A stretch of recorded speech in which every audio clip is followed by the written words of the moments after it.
nagsasacrifice sa mga nangyayari kami.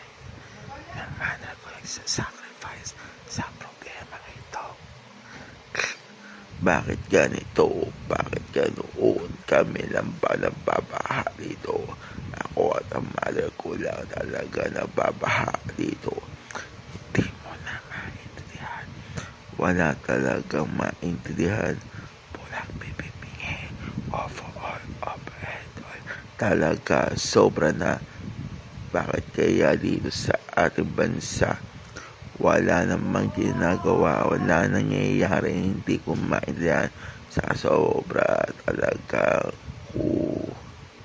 not ng bansa, hindi ko maintindihan, wala kasi bakit